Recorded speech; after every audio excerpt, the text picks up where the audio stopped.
Thank you, Brother Renz. Isa pong pinagpalang hapon sa bawat isa sa inyo. Amen. Good afternoon po. Mas marakalapang mo rin ding Inglesero yan. Mas gustong po nila English. Anyway, napakabilis po ng panahon. Kailan na ho tayo nag-celebrate ng Pasko, New Year? Ngayon po ay August na. At ilang tulog na lang, Jollibee na naman.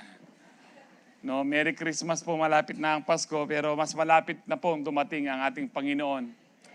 We've been tackling or discussing about God is faithful nung last month. At itutuloy po natin ngayon, part 2. Sino po ang nakikita nyo na talagang kahit hindi kayo kuminsan tapat ang Diyos? Yun lang po nakaupo kayo ngayon dyan, wala kayo sa ICU. Di ba tapat ang Diyos?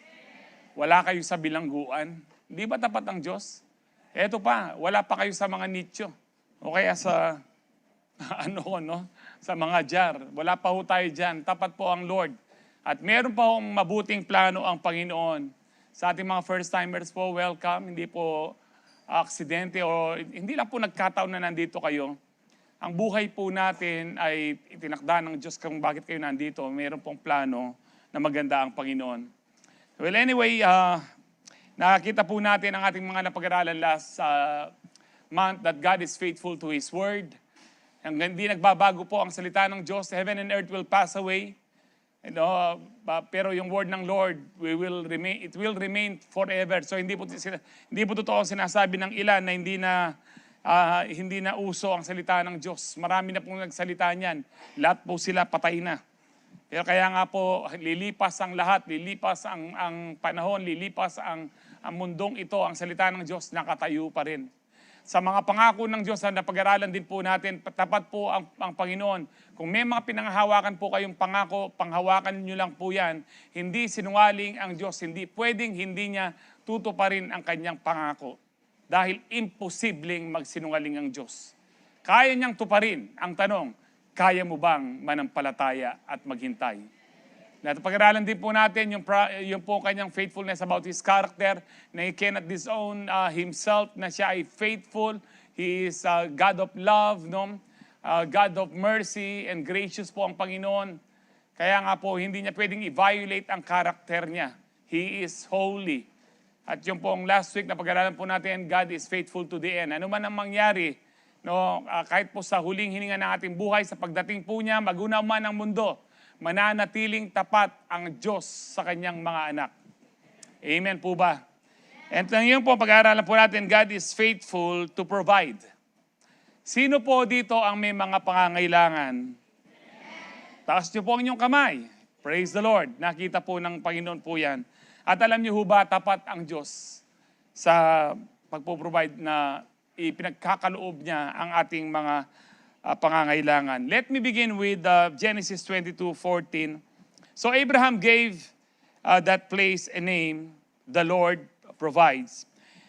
Even today, people say, on the mountain of the Lord, He will give us what we need. Let's pray. Heavenly Father, we thank you po, Lord, na nandito po kami ngayon upang pasalamatan ka, sambahin ka sa Espiritu at katotohanan. At of course, Lord, to receive from your word. That's why, Holy Spirit, we pray that open the eyes of our understanding, maging sa mga bisita po namin ngayon, that we may receive your full blessings from your word, that we may be transformed by the renewing of our minds, O God. And as I declare your word, let there be healing, deliverance, and salvation be upon your people today. To you be all the glory, honor, and praise. In Jesus' powerful name we pray. Ang lahat po'y magsabi ng Amen. Palakpakan po natin ang Lord. Praise God. Sa tech, pwedeng paki-adjust pa ang volume. Mas mahina siya ngayon. Para hindi ako naghahabol ng hininga. Anyway, naririnig nyo naman po ako. Loud and clear. So sa binasa po natin ngayon, this is the account, ito po yung kwento na kung saan nung one day na nandyan na po si Isaac, yung pangako ng Panginoon, na binigay na hinintay ni Abraham na matupad is more than 25 years na magkaanak siya nung 100 years old na siya, which is very, very impossible kahit lalo na po sa panahon na po natin ngayon. Pero sa Diyos walang imposible. Nagkanak si Abraham, 90 years old ang kanyang asawa, 100 si Abraham. And then, nung binata na, about 30 years old na po si Isaac, sabi ng Panginoon, Abraham, here am I, sabi po ni Abraham, sabi niya, kunin mo si Isaac, punta ka sa Mount Moriah, na ituturo kong bundok sa iyo, na doon mo siya ihandog sa akin.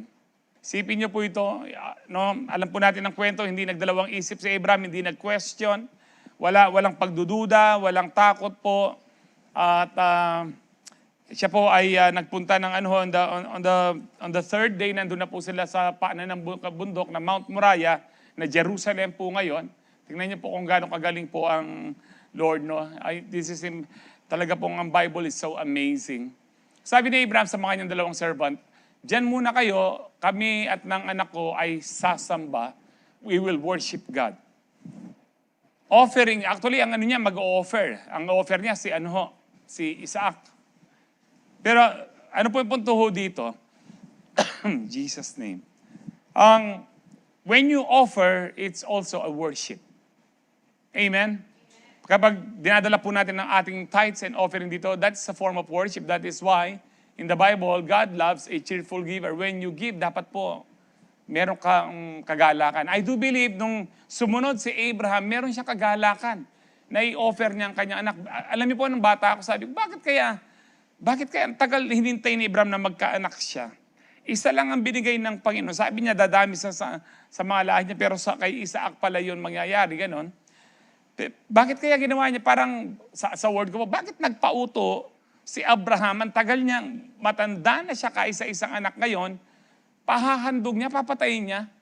And then sa kakabasa po ng Bible, natagpaon ko po yan sa Hebrews 11, kung bakit fully convinced si Abraham na talaga pong kumbisidong na ibigay niya ang anak niya sa Lord, dahil alam niya kahit patayin niya o mamatay ihandog niya, sunugin niya si burnt offering, susunugin po si Isaac, alam niya, kaya ng Diyos na ibalik ng buhay si Isaac. Tingnan yung pananampalataya ni Abraham dito, wala siyang hawak na Bible, wala siyang example ng ganito. Pero yung kanyang pananampalataya sa Diyos, dahil alam niya na siya ang Diyos na lumikha ng langit at lupa, and therefore, siguro sa kanyang pag-iisip, iniisip niya, walang imposible sa Diyos. And ang sabi po sa Bible, somehow, talaga pong naibalik sa kanya si Isaac. Dahil po nung papatayin na lang niya ang kanyang anak, he was about to kill his son. Hindi po yun Lord, hindi mo ba ako aawat? Magiging mamamatay tao ako. Diretso po yun at nagpalitaw po yung the angel of the Lord. Pag nakita niyo po yung the angel of the Lord in the Old Testament, no, hindi po an angel or the angel. This is one of the title of God in the Old Testament na po siya, nagpapakita sa mga tao. And then ang sabi niya kay Abraham, the angel of the Lord, na Abraham, huwag mo nang ituluyan, ngayon nakita ko kung gaano kakatapat sa akin. And then alam po natin ang kwento ho dito kasi habang papakyat sila, Ama, nandito ang panggatong, nandito ang apoy, nasaan yung handog? Anong sabi ni Abraham? The Lord will provide. Ang tawag po dyan, Jehovah Jireh. And totoo po, nag-provide po ang Panginoon ng isang ram, ng isang malaking lalaking tupa. Sa bundok po, at po yung sungay niya sa sukal. Alam niyo po paano mapupunta ho doon? Napaka-imposible. Nasa lugar silang imposible na mapupunta ang isang doon na malaking tupa. No, ang mga tupa po, may mga nag-aalaga dyan eh. Lalo na kung malaki po yan, talagang binabantayan yan. Pero ang punto ko dito, kahit nasa imposibleng lugar ka, pag naniniwala ka katulad ni Abraham that God will provide, God will provide. Even in the midst of impossibility, gustong-gusto po ng Lord yan. Kung bakit kadalasan yung mga problema natin imposible, para magtiwala tayo sa Lord. Kasi kung yung mga problema natin, kaya natin, hindi tayo magtitiwala sa Lord. Isosolve natin yan sa ating sarili. Ang Lord, kadalasan, pinaparanas sa atin yung hindi natin kaya para magtiwala tayo sa Kanya. Lumago ang ating pananampalataya, tumibay, at maibigay ang lahat ng glory, kalwalhatian sa ating Panginoon. Now, the name Jehovah Jireh means the Lord will see to it. Ang ibig sabihin po niya, no, the Lord will see to it. Yung po, it means God sees the need. He meets the need. Excuse me po. He meets the need. Kumbaga po, kung tatagalugin ko po yan, no, sisiguraduhin ng Diyos na yung pangangailangan mo ay ibibigay niya. Amen. Nakita ko po kanina, halos lahat po tayo may pangangailangan. Yung iba, hindi nagtaas ng kamay, mukhang walang pangangailangan, no? Pero alam ko po, kahit na marami kang pera, may pangangailangan ka pa rin. Kasi sa ating pinapag-uusapan po, pag sinabi pong Jehovah Jireh or our God is our provider, hindi lamang po sa finances yan. Kung kailangan mo ng pahinga, bibigyan ka ng pahinga ng Panginoon. Kung kailangan mo ng comfort because of your troubles, bibigyan ka ng comfort ng Lord. Because He is the Father of all comfort. Kung kailangan mo ng peace, ng kapayapaan, ng joy, ipagkakaloob ng Lord. Kailangan mo ng protection po, protection ka ng Lord. It's not only, kailangan mo ng healing, kailangan mo ng kalakasan, ipagkakaloob ng Lord. He is the God that provides. He is our Jehovah Jireh. Amen po ba? So don't just pray for provision, trust the provider. On the mountain of the Lord, He will give us what we need. In Jesus' name. Number 1, God is faithful to provide, which means He knows what you need before you ask. Bago mo pa hilingin, kapatid, ang iyong pangangailangan, alam na ng Diyos. Nasaan po yan? Sa Matthew chapter 6, beginning verse 7 and 8, sabi po dito, "And when you pray, do not keep on babbling like pagans, for they think they will be heard because of their many words." Ang sabi po dyan, una, when you pray. Hindi po sinabi ng Panginoon dyan, if you pray, kung ikaw ay mananalangin. Pag sinabi pong when you pray, kapag ikaw ay nananalangin, ibig sabihin po, normal, natural, kailangan mong manalangin. Hindi po siya if, it is when. Hindi po siya kung, kapag. Kapag ikaw ay nananalangin, ibig sabihin po dyan, dapat tayong laging nananalangin. So kapag ikaw ay nananalangin, sabi ng Panginoon dito, when you pray, do not keep on babbling. Huwag yung katulad ng mga pagano na bumubula yung bibig, no? Paulit-ulit yung prayer. Alam niyo po yung paulit-ulit na prayer na wala sa puso. No, yung Bapu Maria, bitmukang Bariati, pakakeri texting kata. Ano? Pastor, paano yun? Di ba yung pag-aralan natin sa Luke 18 na yung babaeng balo, ulit-ulit? Opo. Hindi po, ang sinasabi pong hindi pa ulit-ulit ang prayer, yung memorized prayer, tapos wala na sa puso. Pero yung inuulit-ulit mo yung hinaing mo sa Lord na nagmumula sa puso, hindi po ito ang ibig sabihin nito. Okay lang po na kapag inulit natin ang prayer, Lord, alam mo po yung pangangailangan ko, kaya nagpapasalamat na ako. Sa una pa lang, nagpapasalamat ka na. The following prayers mo, habang wala pa, naghihintay ka, puro pasalamat na lang po yan. Amen po ba? So hindi tayo tulad ng mga pagano na hindi naniniwala sa tunay na Diyos. Na akala nila makukuha ang kanilang pangangailangan sa maraming salita. Ibig sabihin po nito, sa ating mga pangangailangan, hindi mo kailangan ng maraming salita. Hindi mo kailangan ng mabulaklak na salita. Dahil alam ng Diyos ang ating pangangailangan. Sabi diyan, do not be like them, for your Father knows what you need before you ask Him. Alam na ng Ama kung anong pangangailangan natin bago pa po natin hilingin. So, Pastor, hindi na tayo mananalangin? Hindi po yan ang sinasabi dyan. When you pray nga, kapag nanalangin ka, huwag mahaba. So, kasi nga po, kung sasabihin ko sa inyo na hindi mo na kailangan manalangin sa mga pangangailangan mo, di ba sabi ni Paul, Philippians 4:6, do not be anxious or do not worry about anything, but in everything by prayer and petition with thanksgiving, present, ipahayag mo sa Diyos ang iyong mga pangangailangan. So, kapag pinahayag naman natin, pinresent natin ang request natin kay Lord, hindi siya mahaba. Hindi natin kailangan buladasin ang Panginoon. Alam niyo po, sa prayer po natin, dapat anong mahaba? Yung pong pag-meditate ng Kanyang Word, especially yung pag-worship sa Kanya. Di ba tinuruan po tayo ni Jesus paano manalangin? This is how you should pray. Our Father who art in heaven, holy be your name. That is worship, adoration. Sa ating worship, sa ating pong prayer, hindi po dapat nakakalimutan yung pag-worship. Lord, I worship you because you are my God. You are the only God. You are the one and true God na nagligtas sa akin. You are my Redeemer. You are my Savior, my Jehovah Jireh, my Jehovah Rapha, my healer, my provider. Amen. Huwag niyo pong kalimutan na mag-worship kay Lord. Dapat po mas mahaba yun at mas mahaba din po yung mag-meditate, yung makinig ka sa boses ng Holy Spirit by meditating the Word of God. Amen. Kaya kung minsan nakakainip ang prayer, hindi mo alam kung ano nasasabihin mo.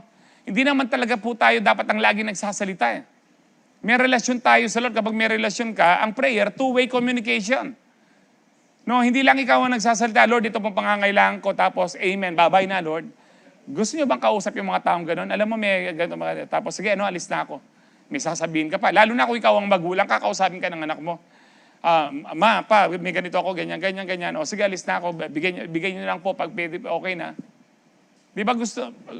Ang Lord, siya pong may, sabi niya kay Moses, Lord, hindi ako marunong magsalita, sabi ng Panginoon. Sino gumawa ng bibig? Di ba ako? Ibig sabihin po, ang Lord, gustong-gusto niyang magsalita po sa atin. So when we pray, hindi po, lalo na sa ating mga pangangailangan, wag po yung bumubula yung bibig po natin. Amen. Paulit-ulit lamang po at parang wala na po, at wala na sa puso.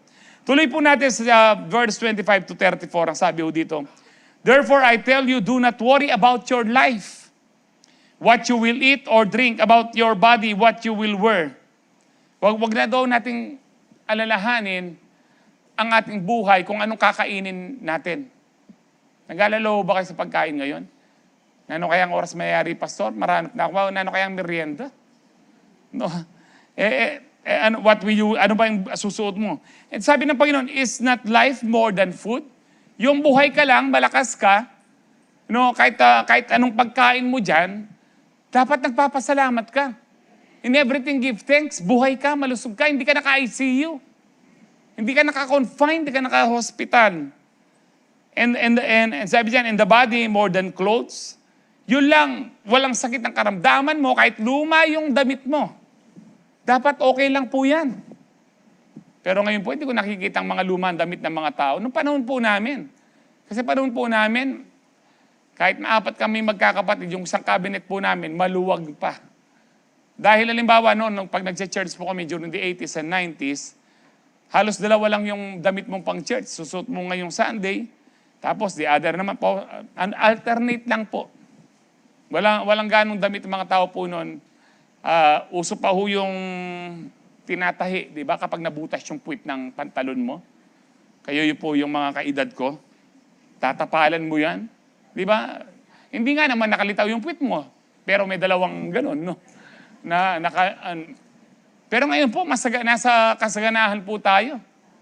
From 1980s, naririnig ko na ang hirap ng buhay. Hanggang ngayon, sinasabi nila ang hirap ng buhay. Pero ngayon mo lang makikita, pati yung nangangalakal, merong cellphone. Pero sabi nila, mahirap ang buhay. Mga taong walang pasasalamat sa Diyos. May mga problema, opo, may mga kahirapan, pero mas masagana ang buhay ngayon. Marami lang mga tao, mga balasubas, gusto nila, mayaman silang na mayaman, na hindi na sila magtrabaho, wala nang gagawin, kaya sinasabi lang ang hirap ng buhay. Pero actually po, ngayon po, noon po, yun lang meron kang tricycle at saka may owner ka na para pong big time ka na. Ngayon po, estudyante pa lang, nakakotse na. Ordinary lang. Pero maririnig mo pa rin sa tao, ang hirap ng buhay. God will provide ang mga pangangailangan po natin. Sabi po dyan, tuloy natin, look at the birds of the air.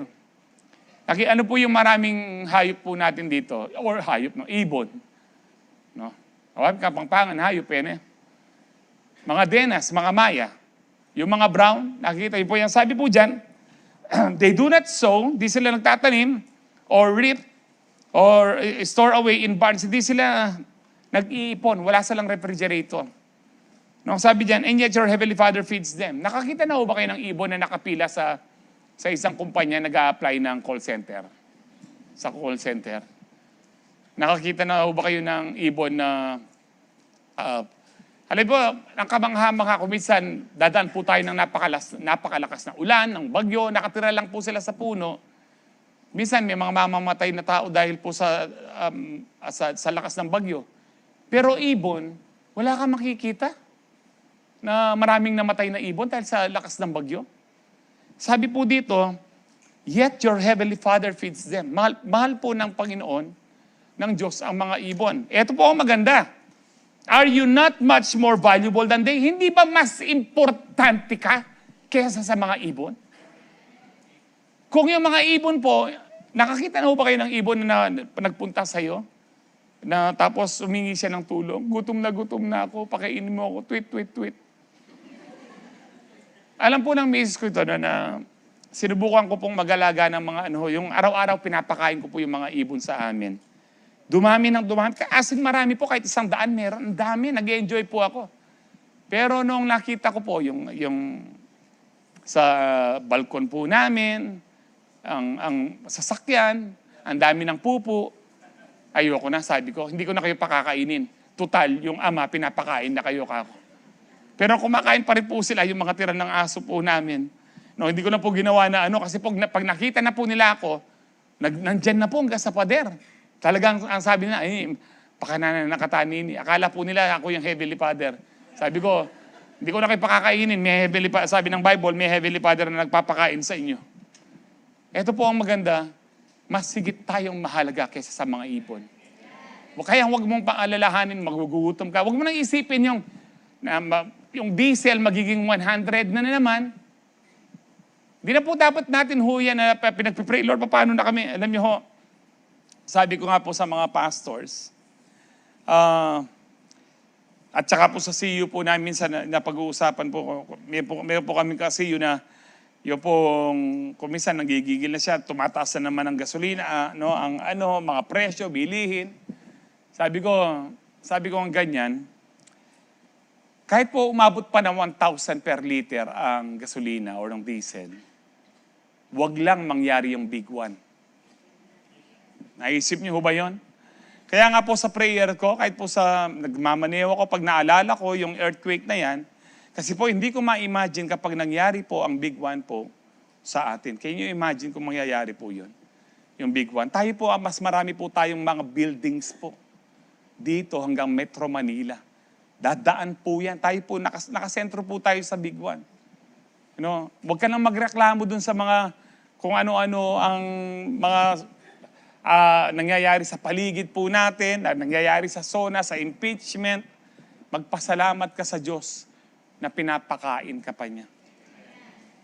Ano po, kung natatanda niyo po sa ating pag-aaral, alam niyo po yung subject na aralin panlipunan. Sa English, Social Studies. Makananitan aralin panlipunan, kaya ba't social? Panlipunan kasi social. Oy, panlipunan ka. Ano yung sabihin? Social ka. No? Di ba turo po sa atin, kung di ako nagkakamali sa subject na ito, na ano yung basic, kailangan lang ng tao? 3 lang po yan. Food, shelter, and clothing. Para mabuhay ang tao, kailangan mo ng pagkain, ng damit, at saka po ng matitirhan na pwede kang matulog. Pero kaya nga po, hindi ba mabuti ang Diyos? Hindi lang po food, shelter, and clothing ang meron tayo ngayon. Iba po, may gas stove ka, may microwave, may washing machine ka. Dati nadanasan niyo pa ho yung Ako po, maniwala kayo sa hindi, every Saturday, buhat na nag-high school po ako, hanggang bago ako mag-asawa, ako po ang naglalaba. Mano-mano. Fishnet. Alam niyo po yung fishnet na kulay na green, red, yellow na. Panguskus mo ka rin pantalon mo. Mag-uumpisa po ako alas 6, matatapos po ako alas 12 dahil 4 kami magkakapatid . Ganun po kadami para po makapaglakwatsa ako. Pero ngayon, tignan niyo po yung mga pinrovide ng Lord sa atin po. Sobra. Ang dami po nating dapat ipagpasalamat sa Diyos. Compared po sa mga bansa po ngayon katulad ng Somalia. Alam niyo ba sa Somalia na ewan ko kung nangyayari pa ngayon ito, there was a time wala silang makain, ang kinakain po nila, lupa na. Research man po. Kaya nga po bata pa lang, malnourished na mamatay po sila. Pero tayo masagana po dito. Ilan po sa atin yung hindi natin nauubos yung pagkain po natin, natatapon na lang. Di ho ba? Marami po. Masagana ho tayo. Bakit? Sabi po dito, mas mahalaga tayo kesa sa mga ibon. Lalo na po tayo mga Filipino. Pinagpala po tayo ng Lord. Verse 27, can any one of you by worrying add a single hour to your life? Meron ba sa inyo, sa pag-aalala nyo, hahaba ang buhay nyo kahit isang oras? In fact, ang sabi po ng mga expert ng science, ng medical science, sa kaka-worry mo, lalong umiiksi ang buhay mo. Kasi yung mga stress hormones mo, pinapalakas mo, at kapag nabuhay yan, nabubuhay yung mga cancer cells. Nagkaka-cancer ka, at ngayon may cancer ka na, maiksi ang buhay mo. Lahat tayo may cancer cell, pero hindi lahat active. Magiging active ang cancer cell mo kapag pinaano mo yung stress, yung takot, yung worry. Kaya ang sinasabi ng Lord dito, huwag kayong mag-alala. So, ibig sabihin po, anong kabaliktaran na alam po natin ito, may awit to, pag sinabi ng Lord, don't worry, ibig sabihin, be happy. Ang sabi ng Lord, gusto ko happy ka. Hindi po si Enrile may sabi talaga niyan. Si Lord, gusto ko happy ka. May problema Lord Gusto ko pa rin happy ka. Kasi kahit po sa gitna ng problema, pwede kang maging masaya.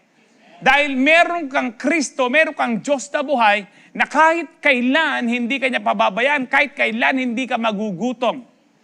Sino sa inyo ang nagutom ng pandemic? Wala. Yung iba sa inyo, may nabako pa. Nakita po natin na tapat ang Diyos. Amen po ba? Hindi magkukulang ang Panginoon.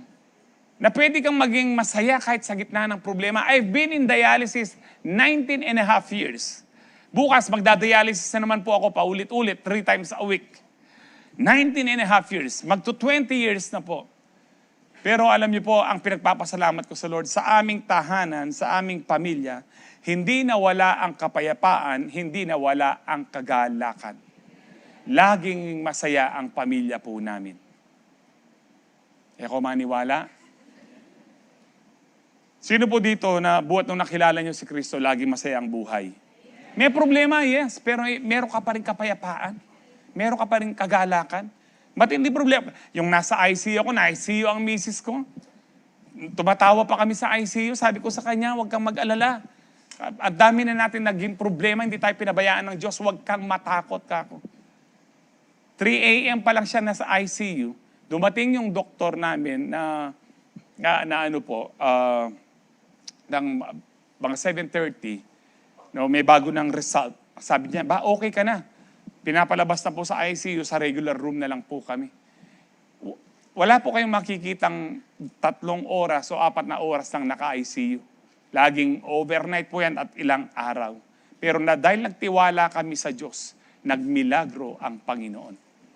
Dahil naging masaya kami sa gitna po ng problema. Pag nagiging masaya ka sa gitna ng problema, when you have that joy in the midst of trials, that is faith. Na sinasabi mo, opo Panginoon, na sinasabi, nasa matinding problema ako, pero salamat, kasama kita. Ano sabi po ng Panginoon, dumaan ka man sa ilog ng problema, sa apoy ng problema, sasamahan kita. Kasama natin ang Diyos sa lahat po ng panahon. Kahit sa matinding problema, kasama mo ang Diyos, kapatid. Kahit ngayon namumroblema ka sa balasubas mong asawa, kasama mo pa rin ang Diyos.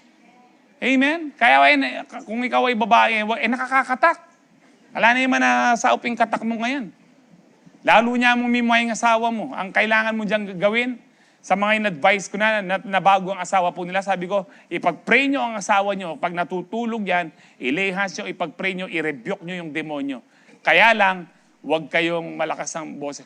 Demonyo ka, lumayas ka. Kapag narinig ka sa sinong demonyo ka? Dapat lang po, siguraduhin nyo, mahimbing yung tulog niya.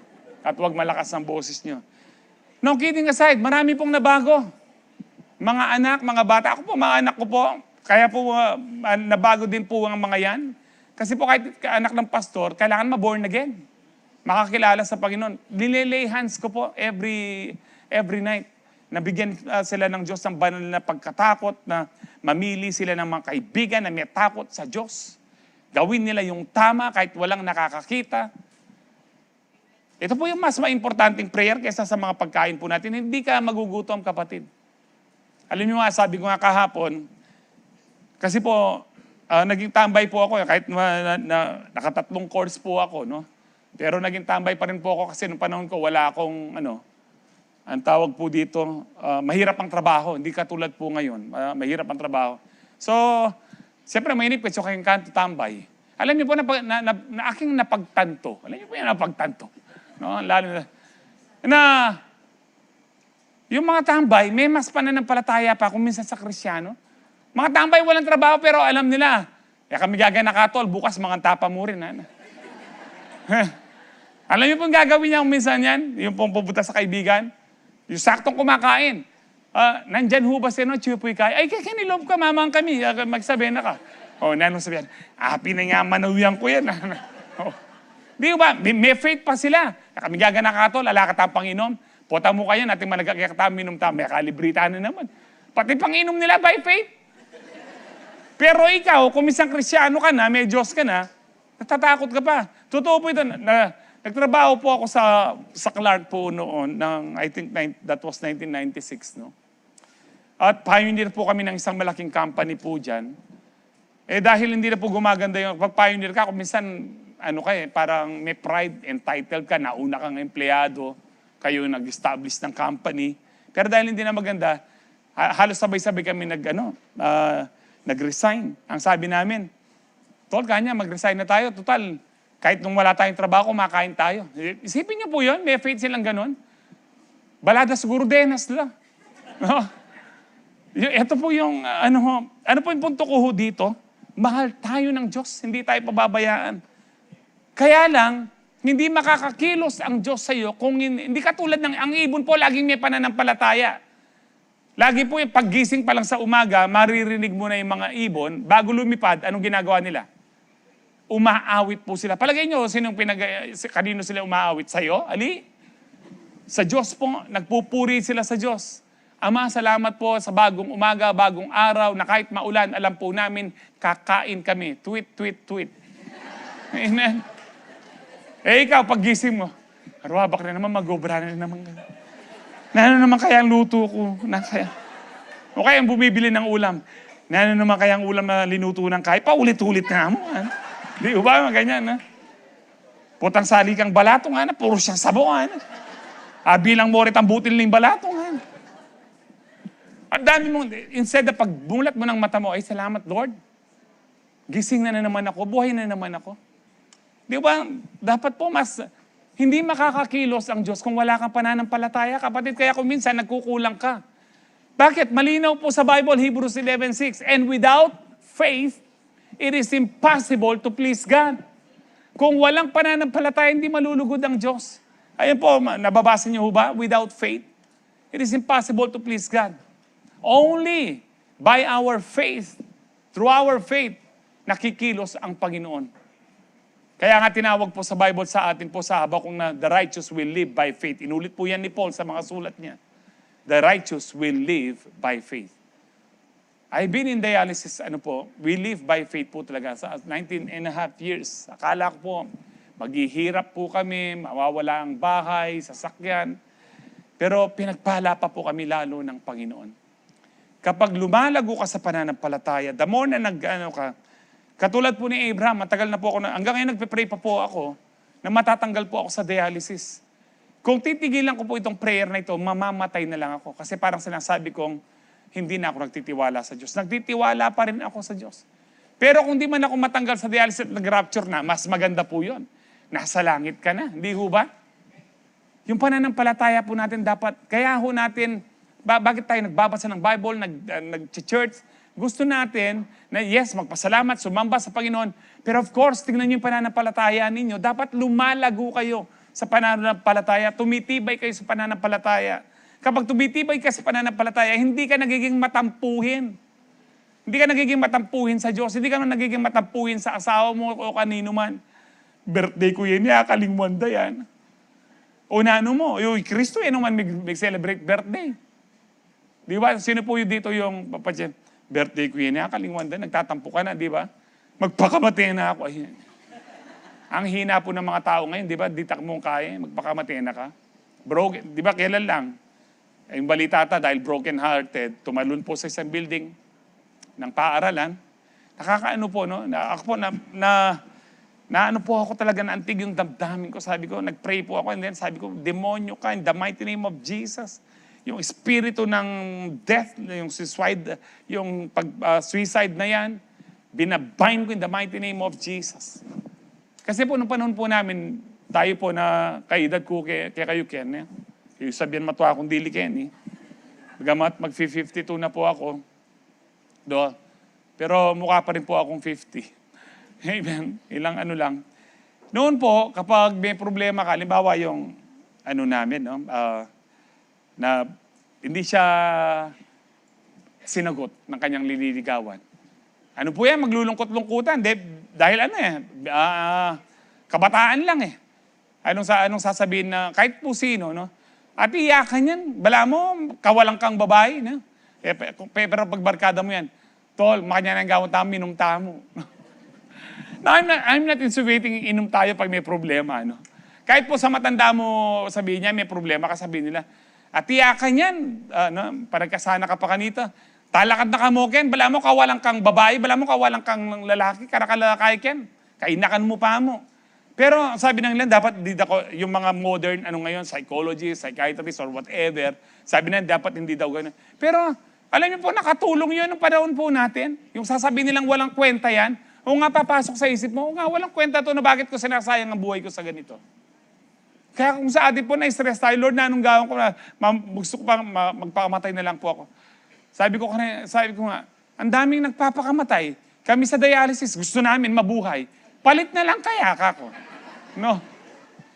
Di ba ang daming gustong mabuhay, kaya nagda-dialysis gustong mabuhay pa eh. Nagpapakimotherapy, gustong mabuhay pa eh. Nagpapa-hospital, gustong mabuhay. Pero yung healthy, walang problema, konting problema lang, tampo, yung emotion lang, gusto nang mamatay. Alam niyo po, life is good. Because life is a gift of God. Kahit po, anong uri po ng may buhay, ipis man yan o daga, no? May lumapit na bang daga sa inyo o ipis, tapakan mo na ako, gusto ko nang mamatay. Meron bang ganyan? Wala po. Pag nakita ka nila, alam nila papatayin mo, lalayo sila kasi alam nila, life is good without you. No? Life is good. Wag kayong paano. Kahit marami kang problema na parang wala nang solusyon ng problema mo, lalo na kung na kay Kristo ka, hindi ka matatalo, kapatid. Mag-rejoice ka. Mag-rejoice ka. Huwag niyo sabihin, hindi ko naintindihan. Almost 20 years na po akong, last year po, 3 beses akong na-hospital, yung naka-ICU po ako. Yung huling prayer ko nga, Lord, hirap na ako ang dami ko pong tusok. Nice. Para pong papay po itong mangga ng kamay ko, tsaka po dito sa kakatusok sa dialysis. Para pong papay na, nag-pray na po ako sa Lord, sabi ko, kung tapos na po ang mission ko, kunin niyo lang ko, huwag niyo na pahirapan. Pero kung hindi, within 2 days dapat makauwi ako. Ako po ang nag-desisyon na gusto po, marami pa silang gustong gawin. Pinatawag ko po yung doktor ko, sabi ko, hindi po Dok, uwi na po kami bukas. Hindi, dapat may gagawin. Hindi, uwi na po kami bukas. Kahit anong mangyari, uwi na po kami bukas. Pisyas ko na. Yung bunto kasi po, lumalala po ako. Pero nakita ko na mabuti ang Diyos. Mabuti po ang Diyos. Hindi Kanya pababayaan. Amen po ba? Tuloy po natin. Punta mirastamong hanggang alas 5, Kenny.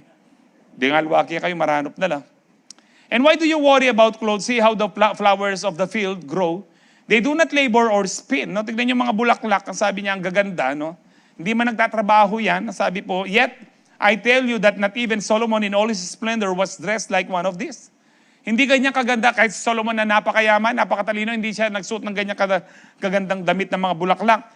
If that is how God clothes the grass of the field, which is here today and tomorrow is thrown into the fire, will He not much more clothe you, you of little faith? Tingnan niyo ang dinideman ng Lord, faith. Hindi ba mas bibihisan kayo ng Panginoon? Tingnan niyo po, noon po, lalo na kung hindi ka Kristiyano, may marami po sa atin, nung hindi pa Kristiyano, nakangkatsura. Di ba? Lupa kang rugby boy. Ngayon, binihisan ka ng Lord. Tingnan niyo po yung bihis kong yan. Alam niyo bang mga branded dyan? Brand X? Pero bigay lang po yan. Marami sabihin ko, bigay po ng misis ko. Mamaya, niyayaya ko siya mag-mall kami. May pabibili na naman ako sa kanya. Hindi na siya makakatanggi niya kasi pinulpito ko na eh. Alam niyo, makita niyo bang ano niyo? Ang sarili niyo po ngayon, ang ganda at gwapo niyo, nakabihis kayo ng mahusay. Amen? Tingnan niyo yung katabi niyo.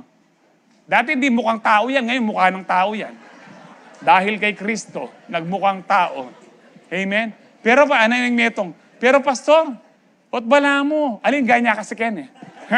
Ganya talaga Ken. Panayin mo niya yung rapture, bayad pa ba senso? So do not worry saying, what shall we eat or what shall we drink or what shall we wear? For the pagans, mga pagano, run after all these things. Hindi dapat tayo tulad ng pagano. Hindi ka dapat nag-overtime o dalawang job. Ang nais ng Lord, pag sikat ng araw, paglubog ng araw, o kung paggabi ka man, sakto mo lang na 8 hours, umuwi ka na, huwag ka mag-overtime. Because God will provide. Amen? Hindi po yan sa ano po natin. Tingnan niyo to. Hindi tayo mga pagano na hinahabol mo, ay dapat magdoble ang trabaho ko, dapat, para makabili ako ng ganito, mapag-aral ko mga anak ko. Hindi po. Ang Lord po ang magpo-provide. Amen. So ano po ang kailangan po natin? Nasabi po dyan, no? For the pagans run after all these things, for your heavenly Father knows that you need them. Anong kailangan natin? Seek first. Unahin ang Panginoon. Seek first His kingdom and His righteousness. Ano pong kingdom niya? Ang sabi ng Romans 14:17, for the kingdom of God is not a matter of eating and drinking, but of righteousness, peace, and joy in the Holy Ghost. Kung ikaw ay may righteousness, hindi ka gagawa ng mali, no? Alam mo, righteous ka na because of Jesus. Merong payapa ka at meron kang kagalakan kahit anong sitwasyon mo sa buhay, you are living in the kingdom. And when you are living in the kingdom by living in righteousness, peace, and joy in the Holy Ghost, in the kingdom of God, hindi ka magkukulang. Umabat man ng 1,000 per liter ang gasolina at diesel, hindi ka magkukulang. Bibigyan ka ng pagkarga ng Diyos. Huwag kang mag-alala, huwag ka nang mangonsumisyon. Amen? Bibigyan ka ng Lord. Kaya sabi po dyan, but seek first the kingdom of His kingdom and His righteousness, and all these things, lahat na kailangan po natin, will be given to you as well. Therefore, do not worry about tomorrow. Huwag niyong alalahanin mo ng bukas, for tomorrow will worry about itself. No? And then, sabi dyan, each day has enough trouble of its own. May problema ka ngayon, enough na muna yan. Kung anong problemang dumating, kahit matinding pagsubok pa, enough muna yan. Huwag mo munang isipin ang bukas. Ang ibig sabihin, huwag mong alalahanin ang bukas. It is not wrong to plan for tomorrow. Halimbawa, ano kayang bukas susuot ko? Ano kayang luluto ko bukas? For as long as you do not worry. Ito pong sinasabi ng ating Panginoon. Amen. So stop chasing, start seeking. God knows your need before you ask.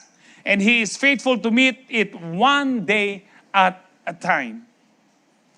Psalms 139 verse 4, before a word is on my tongue, you, Lord, you know it completely.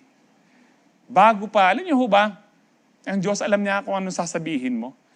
Pero ang Diyos, kahit alam niya kung ano sasabihin mo, hindi niya sasabihin, anak, anong gusto mo? Alam ko na. Huwag mo na sabihin, di ba nangangailangan ka ng ganito? Opo, Lord, at saka po ganito. Alam ko na, sasabihin mo. Ano sasabihin mo? Sige, Lord, yan ako mag-pray sa biyem mo ng ano. Totally ako Pero ang Lord, gentleman po siya. Nire-respect ka niya, sabihin mo. Sige, sabihin mo sa akin. Because when we pray, we allow God na makapag-move sa atin. Kaya nais ng Lord, sabihin mo, kaya yung turo ng Panginoon, let your will be done and let your kingdom come. Because if you will not pray that the will and the kingdom ng Panginoon ay dumating sa iyo, walang mangyayari sa iyo. Hindi automatic nakikilos ang Diyos. You need to pray para kumilos ang Diyos sa buhay mo. Napag-aralan po natin yan last month about prayer. Na hindi basta automatic na kumikilos ang Diyos. You need to pray. Kahit alam ng Diyos ang pangangailangan mo, you need to pray. Because prayer, una sa lahat, nagpapakumbaba ka na kailangan mo ang Diyos at hindi ka nagtitiwala kanino man, lalo na sa sarili mo. Nagpapakumbaba ka sa Diyos na kailangan mo siya higit kanino man o higit sa anumang bagay, kailangan mo ang Diyos. Amen. At kumikilos ang Diyos kapag ikaw ay nagpe-pray. That's why sinabi po natin, prayer works.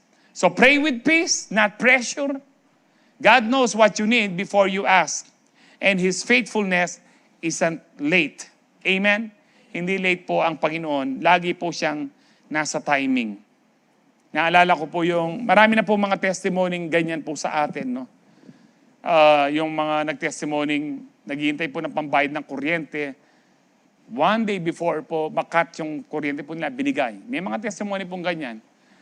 May mga testimony po tayong, yung last Wednesday lang po, yung Bicolana, dahil narinig po niya, marami na tayong testimony dito, wala man sila sa minimum, pero nakapagpatapos po siya ng anak na engineer, tsaka ng nurse. Si Pastor Edwin, kung kakilala niyo pa po si Pastor Edwin, no, dati po siyang janitor, sa pagiging janitor po ng church, dito lang po. Nakapagpatapos po siya ng isang nurse at saka isa pong guro.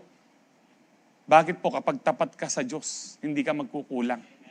Ini-stretch po ng Lord yan. Bakit? Dito po tayo pupunta sa ating pong number 2, God is faithful to provide, which means He supplies abundantly, not barely enough.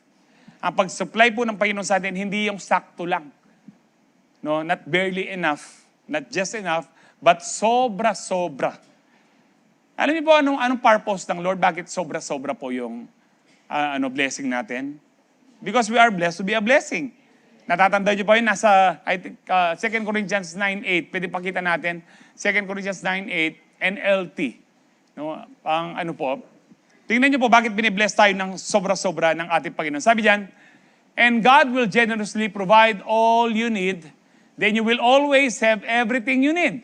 And plenty, tira-tira, leftover, sobra-sobra. Para saan? To share with others. No, to share with others. Alam niyo po, kapag hindi mo sinyer ang blessing mo, maaga kang mamamatay. Totoo po yan, nasa Bible po yan. Sabi ng Lord, meron isang lalaki na ang sabi niya, magtatayo ako dahil marami po siyang harvest, hindi na magkasya itong aking yaman sa isang kamalig. Kanya, magtatayo pa ako ng isang bar, ng isang kamalig na mas malaki, and then I will eat, I will drink, and be merry. Ang sabi ng Panginoon sa kanya, isa kang hangal, no, ngayong gabing ito, kukunin ang buhay mo sa iyo. Bakit kinuha ng Diyos ang buhay niya? Kasi nakalimutan niya yung mga blessing niya, hindi para palakihin yung bangko niya, palakihin yung ang nakalimutan niya, tumulong siya sa kanyang kapwa. Kung bakit ka binibless ng Lord ng sobra-sobra, tumulong ka sa iyong kapwa. Huwag kang magsawang tumulong sa iyong kapwa. Amen? Ipoprovide ng Lord yan. Sabi po ng Philippians 4:19, and my God shall supply all your need. Lahat. According to what? To His riches in glory by Christ Jesus. Tingnan niyo po ito. Don't limit God to barely enough. He supplies abundantly because His resources never run out. Kaya nga po sabi ko sa inyo, huwag na kayong mag-overtime o doble trabaho. May mga sideline pa. Kasi sinusupply po ng Lord ang pangangailangan po natin according sa trabaho mo na dalawa. No, according to His riches. At ang kanyang pong kayamanan, hindi po tayo nagpe-pray dito, Lord, may pangangailangan po akong ganito. Hindi po sasagot ang Lord sa iyo, o sige anak, pending muna ang iyong request, nasa pang 1 billion, 100 million, 100,000, ganyan-ganyan ka. Eh, mete, nakabayo pa datang itang kaya mo. Pag humingi ka ngayon, may pananampalataya ka at kailangan mo ibibigay, ipagkakaloob ng Diyos. Not according to your own income, na nakita po natin yung iba, no, yung nga po nakalimutan ko palang ituloy, yung Bicolana, na nag-testimony nung dahil nakita niya marami dito na wala man sa minimum nakapagpatapos ng na taga Bicol po siya, pinag-aaral niya yung kapatid niya, nasa minimum din po siya. Nag-a-attend po, 2 hours ang biyahe, mula pa po siya sa Concepcion. Nag-a-attend, tignan niyo po ito. Kahit umuulan, nandito po siya. Tingalwa, yung iba po, mamambun mo, mamatay, Lord, puta sipon ko. Total natin naman online. Puro matamad ka mo talaga. Hello, naka-online. No. Pero yun, sabi niya, Nanampalataya siya, naging tapat siya sa Lord, binigay niya kanyang mga tithes and offerings sa Lord, na pagtapos po niya yung kanyang kapatid sa college, eto pa ang bonus. Nag-graduate yung kanyang kapatid cum laude. Bakit? Tapat ang Diyos sa mga may pananampalataya sa Kanya. Amen? Nakaka-bless po yan. Pwede niyo pong i-replay yun. Last Wednesday lang po yan.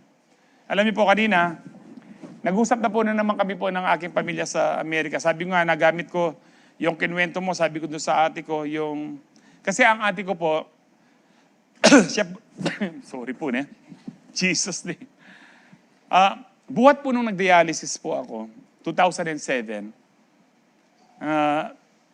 akakala ko po nung mamamatay na ako kasi wala po talaga kami pag-dialysis kasi noon po, 2 years pa lang po, more than 2 years pa lang po halos linibre ng gobyerno. Pero noon po, hindi po libre ang napakababa ng sa PhilHealth. At agad na exhaust, 30 usage lamang po, tapos konti lang ang Sa mga kasama ko, pumipila po sila sa PCSO, kay Nanay Pineda. Alam niyo po yung sa mga mayor, para magkaroon po sila ng tinatawag po nilang GL. Ano po yung GL? Guarantee letter na ang magbabayad, mayor o Pero ang Lord po, pinrovide niya po yung pangangailangan ko. Isa sa mga napakalaking ginamit niya, yung kapatid ko pong nurse sa Amerika. Napagalaman ko po, kailan lang, kasi ngayon po, head nurse na po siya, parang supervisor, nasa $8,000 ang kanyang sahod. Wow, parang ang laki, multiplied by 6, halos kapit ng million. Pero alam niyo ba, ang kanilang tax doon, 50%. So $4,000 na lang po. Since 2007, binibigyan niya pa ako $1,000, $1,200. Since 2007, maging 20 years na hindi nagsawa yung kapatid ko. Kung minsan naka-confine po ako, magbibigay po yan $2,000. Minsan hindi man namin magamit yung $2,000 dahil maraming nagbigay po, pati tulang ng church. Binabalik po namin, wag nyo na, i-keep nyo lang dyan. Pinag-aaral po niya ang aking mga mga anak. Maranop na ako, mga anak po. Tapos na po yung mga anak ko, nakadalawang course po yung panganay, nakagastos. Na po. Ngayon, yung isa, graduate na rin po, RN na po siya, pero magastos din po siya, mag-medicine pa po siya, nag-aaral na po siya ng medicine kasalukuyan ngayon. Kulang sa 200,000 ang Pero tingnan niyo po, ang natitira na lang sa kapatid ko is $4,000. Lumipat po sila ng bahay dahil ayaw na po ng nanay ko ng up and down. So, bumili po siya ng bagong bahay na bungalow, binabayaran po niya $3,000. Kung titignan niyo po wala nang natira, di ho ba? Pero alam niyo ho ba, napapag-aral niya pa kami, tapos po yung pamangkin ko rin po sa Palmera, binibigyan din po yan, pinag-aaral din, baka din magbe-medicine daw. Tapos, pero ang Lord binibless po sila, nakakapag-tour po sila kung minsan 2 to 3 times a year. Lately, ang huling tour po nila sa Europe, 3 weeks. Gaano kalaki pong gastos na yon? Alam niyo po, kapag ikaw ay nagtiwala sa Diyos, God will provide not according to your... Kulang po yung $8,000. Dapat po at least meron siya $15,000 para masuportahan kami. Ganun po yung po niya. Pero ang Lord, pati po yung, hindi lang yung need natin ang binibigay, pati yung heart's desire mo. Delight yourself in the Lord. Psalms 37:4. Magpakiligaya ka sa Panginoon. Maligaya ba kayong nandito ngayon? Amen. Na nakikinig sa akin o kaya kalambat naman magsalita pastor? Hindi bibigay ng Lord ang desire mo. Magpakaligaya ka ngayon. Kahit ayaw mo ako. Dahil word ng Lord ang sinasabi ko sa iyo. Delight yourself in the Lord. Ayan po, magpakaligaya ka sa Panginoon and He will give you the desires of your heart. Amen? Kaya sabi ko, nagulat po ako nung sinabi ng kapatid ko yun. Tingnan mo kung paano mag-provide ang Lord, no? Kung paano mo mag-provide ang Lord. Grabe po. According sa riches niya, totoo pong nag-multiply po yan. Yung po namin na finances, alam niyo po, magastos talaga sa dialysis, no?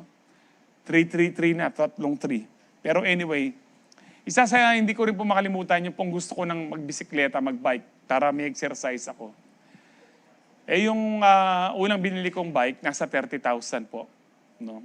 Pag palang nagbike ka na, ang mahal na, nalalaman mo yung Kasi yung ibang bike po namin, nasa 50 to 70,000 na. Uy, tayo laki ang bodega. Kaya mag-bike yan. Pero alam niyo po, ang milagro, gusto kong mag-bike, Lord. Pero yung gusto kong bike na pang starting muna is nasa 30,000. Alam niyo po, yung pitaka ko, may mga sekreto po yun. Nung binunot ko po lahat, magtataka ka, hindi ko alam paano nagkasya yung 50,000. Eh kayo maniwala? Hindi ako maniwala, pero nangyari talaga sa buhay ko po ito. Kaya nga po, kasi po, kapag naging tapat ka sa Diyos, lalong magiging tapat ang Diyos sa iyo. Sobra-sobra pa. Amen? May kwento po ako sa inyo, no? Kahit na ano ho tayo, bibilisan ko na, pero yung wedding at Cana, alam niyo po yung kwento sa wedding at Cana, yung first miracle ng Panginoon, sa John chapter 2, 1:11. Ang problema po dito, first, number 1, yung problem, John 2:3, nawalan po sila ng alak. When the wine was gone, Jesus' mother said to him, they have no more wine. Bakit? Napaka ano po na halaga ng alak po dito. Isa po sa mahalagang handog, or hindi handog, handa pala. Kapag sa Hudyo po kasi, 7 days po ang celebration. Sa atin po, di ba, 2 oras lang ang celebration. Kinasal ka ngayon, mamaya kakain kayo, 2 oras. Yung 1 oras doon, puro terak. Albem mo lang terak. Sige, palakpakan po natin ang bride. Ika naman, maranop na ka. Ganyan po. Pero sana po, 1 week. Dapat po talaga yung kapag isa kang Hudyo, mayaman ka na lalaki para masustain mo yun. Siguro ilang araw na po ito na nagse-celebrate, about 4 or 5, 6 days na po, patapos na ang kasal, pero wala nang alak. Nakakahiya. Lumapit si Mary. Sabi niya, wala na silang wine. No? Anong instruction? Tuloy po natin. Number 2, yung instruction dito, John 2, 4, 5. Sabi ng Panginoon kay Mary, woman. Tinawag niyang woman, hindi lang sa krus. Hindi po pagbabastos to, parang ito, madam. Parang ganyan po sa mga Hudyo ito. Madam, why do you involve me? Jesus replied, my hour has not yet come. Hindi ko pa oras na gumawa ng mga milagro. Pero anong sabi na po ni Mary? Pinunta niyo mga servant. No, sabi niya, his mother said to the servants, gawin niyo kung anong inuutos niya. Do whatever he tells you. Alam niyo po nung minimeditate ko to, bakit ganito si Mary na katiwala kay Kristo? Una sa lahat, alam niya, hindi niya anak si Kristo. Pangalawa, maagang namatay si Joseph bilang head of the family. No? Nasa mahigit 10 sila na magkakapatid. Si Kristo ngayon, si Jesus ang naging breadwinner. Palagi ko nakita ni Mary na nag-ano po, no? Hindi nakasulat sa Bible po ito. Pero kung bakit ganun si Mary, palagi ko nakita niya, nung wala silang pagkain, kung 2 isda lang, minultiply ng Lord. Kung 1 tinapay lang, minultiply ni Lord. Kung merong karamdaman yung mga kapatid niya, hindi alam na ang mga kapatid niya, ang nagpapagaling ang Lord. Sinasabi ni Mary sa kanya, may sinat yung kapatid mo. Hawakan lang po ni Lord. Kaya ito, lumapit si Mary. Hindi lumapit si Mary na, Jesus, kanya, palagay mo, kaya mong gumawa ng alak? Ay, pag-iisipan ko po yan, kanya, no? Di po alam ni Mary na kaya niya. Kaya sabi niya sa mga servant, gawin nyo kung ano ang sinabi niya. So ano pong miracle dito? No? Una pong, ano pong miracle po dito?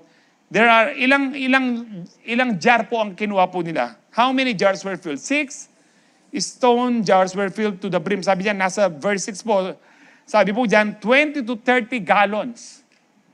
Yung 6 na jar, 20 to 30 gallons. Pinuno po na, excuse me po, minom ko pa.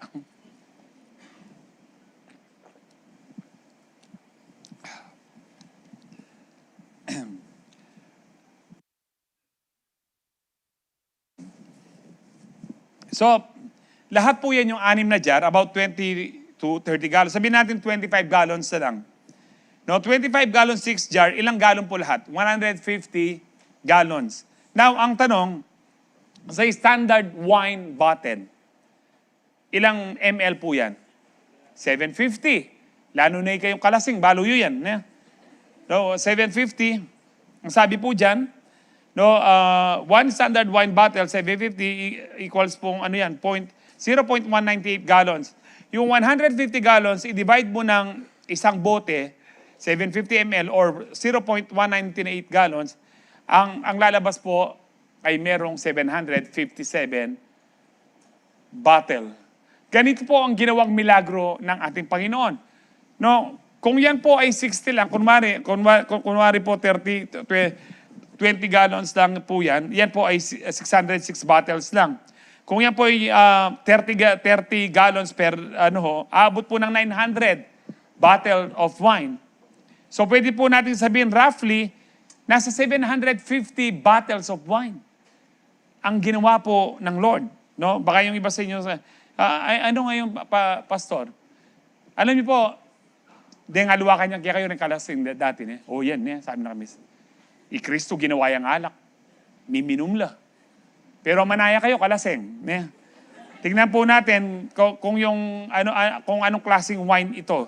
Sa John 2:19, sabi dito, and the master of the banquet tasted the water. Kasi sabi ng Lord, i-serve nyo sa master of banquet, no? So, the master of the banquet tasted the water that had been turned into wine. He did not realize where it had come from. Though the servants, alam nila, galing yan sa tubig lang. Pero naging wine po siya. So, and then he called the bridegroom aside and said, no, tinawag niya, no, tinikman niya, sabi niya sa bridegroom, everyone brings out the choice wine first. Yung masarap na, sa first day pa lang, masarap na yung wine. Pero dahil lasing na sila sa ilang araw, gin niya mo, itang pangapat-pangatlong aldo. Po ang emperador niya mo, mapait-pait niya. Pero dito, sabi niya, no, and then the cheaper wine after the guests have had too much drink, dahil lasing na, but you have saved the best till now. Makinig kayo, kayong Kreta sabihin nyo, Kristo po ginawa yung alak Pero ang ginawang alak ng Panginoon, hindi siya nakakalasing. Ito pong MC, ito pong Master of Ceremony, ilang araw nang umiinom po yan. Kasing nga po siguro yan, di ba?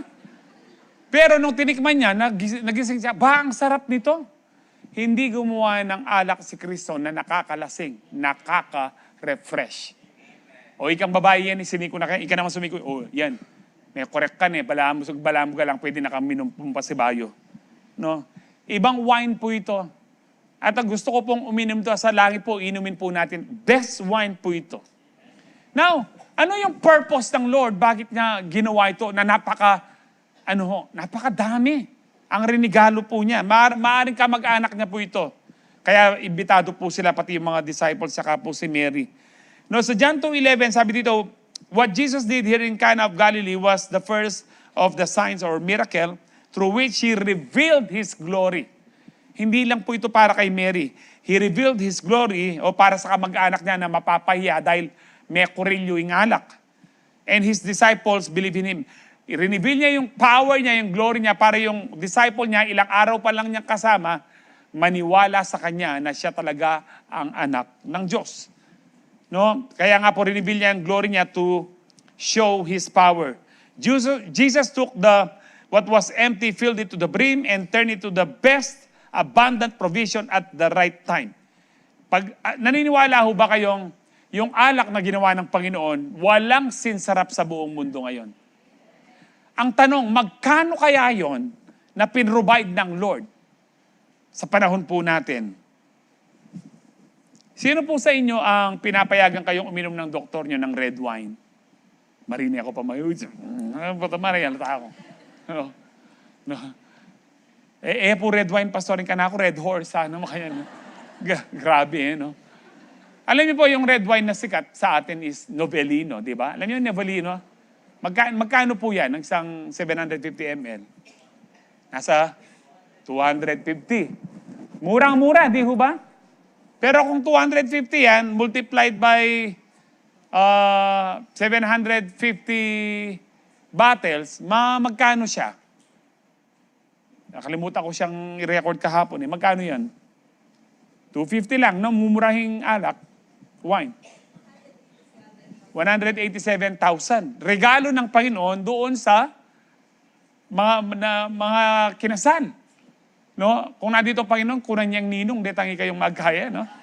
Pero hindi pa yan. Hindi lang 187. Meron pong, tinanong ko po kay Google AI, ano yung mga best wine, ano yung mga wine today. Meron daw tinatawag na everyday really good wine. No? Tingnan niyo po yan, nakalagay po dyan.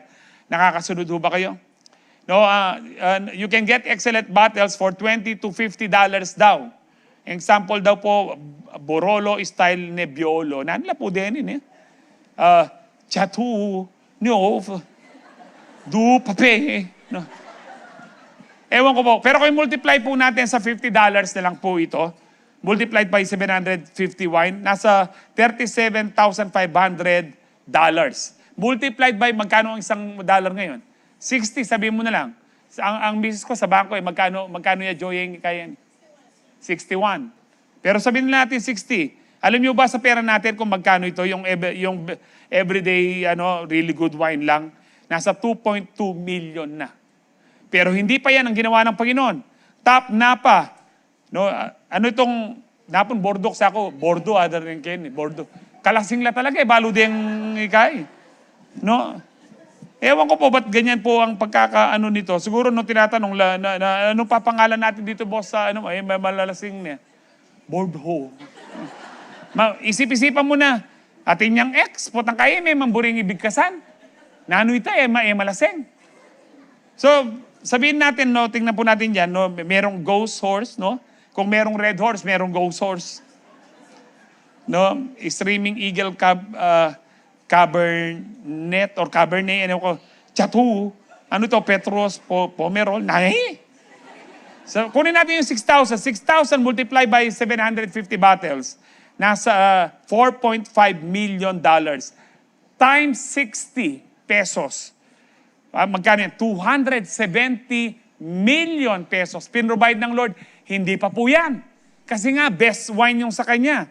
No, ang tawag po yung sa ng kay Lord, yung luxury collector, best wine ng 2025-2026. Sabi po ni AI, these are the wines people call the best in the world. And what Jesus saved the best till now would be compared today. Dito mo makukumpara daw. Magkano sila? Yung Top Burgundy, Domaine Leroy, Musigny, Grand Cru, no, $48,000 to 52. Meron pa akong tinatawag dyan, Domaine de la Romani Conti. Grand Cru, Conti pa lang, pero $23,000. Kung marami na, di ho ba? Meron pang dyan, Domaine de Auvergne, Batard, ito yung sinasabi ko sa inyo. Nung pinangalan ng may-ari yan, malasing na. Ano pong pangalan dito po? Domaine Auvergne, Batard, Grand Cru. Konti pa lang, mahal na. Pero sabihin po natin, $20,000 na lang. Yung pinakamahal po dyan, $812,000. Romani Conti. Marita kaya pa mo, pero $800,000. Sinong bibili na ng $800,000 na alak? Putang kay, boss, ay nita pesa limo $800,000. Atabili ni may balbalya. Naano ka balyari kaya? $20,000 na lang, multiplied by 750, nasa $15 million. Sa pera po natin, multiplied by 60, 900 million pesos. Ay, ibig sabihin po nito, 1 billion yung rinigalo ng Panginoon sa pera po natin. Sa kasal lang po yun. Hindi ba mas mahalaga yung buhay po natin kaysa sa kasal lang ng yan? Hindi ba ipoprovide ng Lord yan according to His riches? Anong kailangan mo? Faith. Maniwala ka, kapatid. Pag nag-pray ka ng bahay, Lord, bigyan mo ko ng bahay kahit isang kwarto lang. Ngayon, pulo kayo. Mag-pray ka, Lord, gusto ko 5 bahay. Lahat may mga CR. At inyari swimming pool, Lord. Sige. Yung bathtub.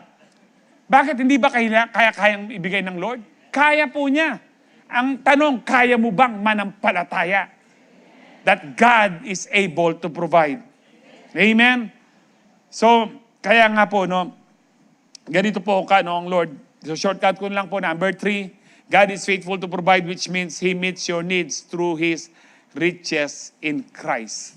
Ulitin po natin, yung Philippians 4:19 kanina. Sabi, my God will meet all your needs according sa salary mo, sa business mo. No, according to His riches. No, gaano ba kayaman ang Panginoon? Mayaman na mayaman. According to His riches and glory in Christ Jesus. So don't look at what you don't have. Look at who you have. Wala ka nga ganito, pero meron kang Jesus. Kaya mo. Amen? Hindi ko kayang pag-aralin ang mga anak ko. Kaya mo dahil meron kang Jesus. Hindi na ako taong magkakabahay ng sarili. Kaya mo dahil meron kang Jesus. Manampalataya ka sa Kanya. Pag humingi ka ng sasakyan, huwag mong sabihin second hand. Sabihin mo kung anong gusto mo. Kung ano yung kailangan mo, sabihin mo kay Lord. Dahil kaya ng Lord. Ang tanong, dapat kaya mo ring manampalataya sa Diyos. Dahil sa Diyos, walang imposible. Nung lumapit si Mary, hindi niya tinanong, Jesus, kaya mo ba? Hindi, dahil alam ni Mary, kaya niya. Kaya pag lumapit ka kay Lord, Lord, alam ko, kaya mo na pagpalain ako. Alam niyo po si Jabez? Pwede niyong i-search si Jabez muna, no? Kahit 3:48 na. Si Jabez, ang pangalan niya, pain and suffering, dahil pinanganak siya doon. Dahil siya, mahirap, nag-pray po siya sa Lord, Oh Lord, that you would bless me indeed, and that you would extend my territory, keep me from harm. Ayan po sabi. Jabez cried out to God, no? Hindi kayo mabasa, alay po niya, absent siya. Jabez cried out to God, to the God of Israel, oh, that you would bless me and enlarge my territory. No, ang laki po ng prayer ni Jabez. Short, napakaiksing prayer. Sabi diyan, let your hand be with me and keep me from harm so that I will be free from pain. Ano ang sabi ng Lord? Pag-isipan ko, Jabez. And God granted his request. Bakit? May pananampalataya si Jabez na kaya siyang alisin sa kahirapan at pagpalain siya, i-enlarge, malaki ang territory. Yaman ang hiningi ni Jabez. Dahil may pananampalataya siya, simple lang ang ginawa ng Panginoon. He granted his request. Pray like Jabez. Surely, God will grant your request in Christ Jesus. Amen? Isipin niyo po, hindi lang po yung wedding at Cana, yung mana sa wilderness na napag-usapan po natin. 40 years, hindi po sila nagkulang ng tinapay. Hindi po yan basta tinapay na pandesal na merong malunggay. Bread from heaven. Ano pa po, yung feeding of 5,000, dalawang isda lang. No, 2 galunggong lang at saka 5 pandesal. Binultiply ng Lord, libo-libo, sumobra pa. Bakit pinagpasalamat ng Lord? Kung anong meron mo, pagpasalamat mo, i-stretch ng Lord yan, imumultiply ng Lord. Huwag mong sabihin, Lord, hindi ako makakapag-ano ngayon, short ako sa budget, hindi ako makakapag-offering, hindi ako makakapag-tithes. Ibigay, unahin mo ang Lord, i-stretch ng Lord, imumultiply ng Lord, magmimilagro ang Diyos sa mga pangangailangan mo. Ipagkakaloob ng Lord, higit pa sa pangangailangan mo, kapatid. So God's supply isn't limited by the size of the problem. It's limited only by His riches. Kung limited siya sa riches niya, may limit bang riches niya? Wala. And in Christ, those riches never run out. Hindi nawawala. Hindi sasabihin ng Lord, araw-araw ka nang umihiling, sa next week ka na lang, wala na muna ngayon, nagbabrown out na nga sa heaven eh. Ganyan ba? Hindi po. Napakayaman ng Diyos po natin.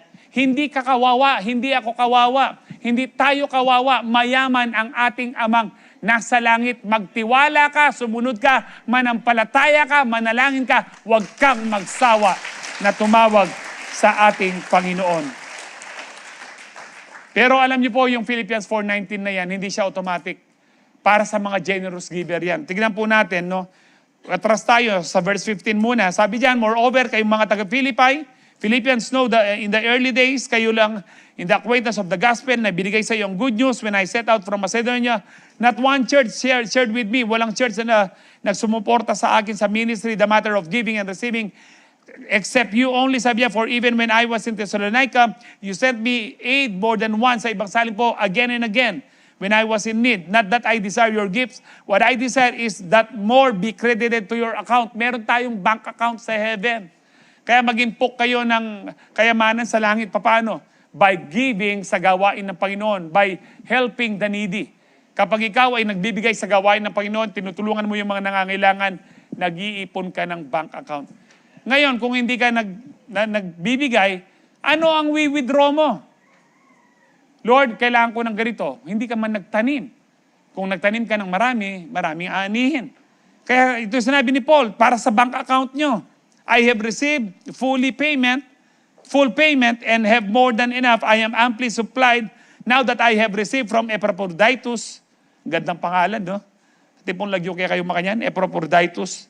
The gifts you sent, they are a fragrant offering, an acceptable sacrifice, pleasing to God. Acceptable sacrifice po. kung ano man yung binibigay natin sa gawain ng Panginoon. And then, pagkatapos niyan, dito sinabi kung i-rephrase ko, dahil kayo ay sumusuporta sa gawain ng Panginoon, sinusuportahan yung pagkapastor ko, ang sabi po ni Paul, sabi diyan, my God will meet all your needs according to His riches and of His glory in Christ. Ano ibig sabihin niyan? Hindi mo pwedeng i-claim ang Philippians 4:19, kapatid, kung hindi ka generous giver. Amen. Lahat ng generous magsabing, praise the Lord. So God's provision is connected to our generosity. Kaya kung minsan parang walang provision, hindi ka kasi generous, kuripot ka pang gayain eh. Potang may masahe ka, ikitbitan kaya kakilala mo. Ay, ako na mo, kunwari, pero kunwari, kalambad ng mamagot. Kaya nakikauta ka ba mamagutan? O panahin ta kayo. So God's provision is connected to our generosity. When we give like the Philippians, faithfully, sacrificially, cheerfully, we position ourselves to experience God who meets all our needs according to His riches in Christ. Amen? And I do believe tayo pong mga taga-Calvary Temple, generous po tayo. Kaya tayo pinagpapala ng Panginoon. Kaya sabi po ng Ephesians 3:20, with God's power working in us, na naniniwala ka na nandyan sa iyo ang Panginoon, greater is He that is in you than he that is in the world. He can do much, much more than anything we can ask or think of. Kayang gawin ng Diyos, ang mga ibigay ng Diyos yung mga pangangailangan mo, higit pa sa iniisip mo, higit pa sa ini-imagine mo. So don't limit God with your logic. Na kukunti lang yung pera ko eh, minimum nga lang yung sahod ko eh. Don't limit God with your logic. That is logic. Don't limit His supply with your math. Kulang kahit anong gawin ko. No, wag mo nang ano yung you can do the math. Sa Lord, yung math po niya, exponential growth po yan. He supplies according to His riches through Christ, and by His power, He can do far more than we ask or think. Kapag alam mong nasa iyo ang Panginoon, higit po sa iniisip mo, kayang ibigay ng Panginoon. Amen? So ulitin ko, sino may mga pangangailangan? Naniniwala kayong ipoprovide ng Lord according to His riches. Hindi mo kailangan mag-sideline. Kung ano lang trabaho mo, yun lang. Amen? So mag-review na po tayo. God is faithful to provide. He knows what you need before you ask. He supplies abundantly, not barely enough. He meets all your needs through His riches in Christ. Romans 8:32, He who did not spare, kung hindi pinagkait ng Diyos ang kanyang bugtong na anak, but gave Him up for us all, how He will not also along with Him graciously give us all things? Hindi ba niya ibibigay ang lahat ng bagay? Kung hindi niya, alam niyo po, ano yung pinakamahirap na ibinigay sa atin ng Diyos? Yung kanyang bugtong na anak, pero naibigay niya. Kung naibigay niya si Kristo sa atin, hindi ba niya ibibigay lahat? Sabi po dyan, graciously give us all things along with Christ. He is faithful to provide because He's already given us the greatest gift. Who is the greatest gift of God? Jesus. If He gave us Christ, He will not withhold anything else we truly need. Ang kailangan mo lang, manampalataya ka kapatid, na ibibigay ng Diyos dahil ikaw ay naniniwala na makapangyarihan at buhay ang Panginoon. Amen? So kahit po magunaw ang mundong ito, huwag kayong mag-alala sa mga nagtataasan na presyo, nagtataasan na tuition fee, nagtataasan na kuryente, huwag kayong mag-alala. Kahit hindi tanggalin ang system loss na yan, ang Diyos po, hindi po mawawala yung system niya na pagpapalain ka niya hanggang sa huling hininga mo. Amen? Praise the Lord. Tayo po lahat ay tumayo. Tatanggap po tayo ng banal na hapunan. Pasalamatan po natin ang ating Panginoon.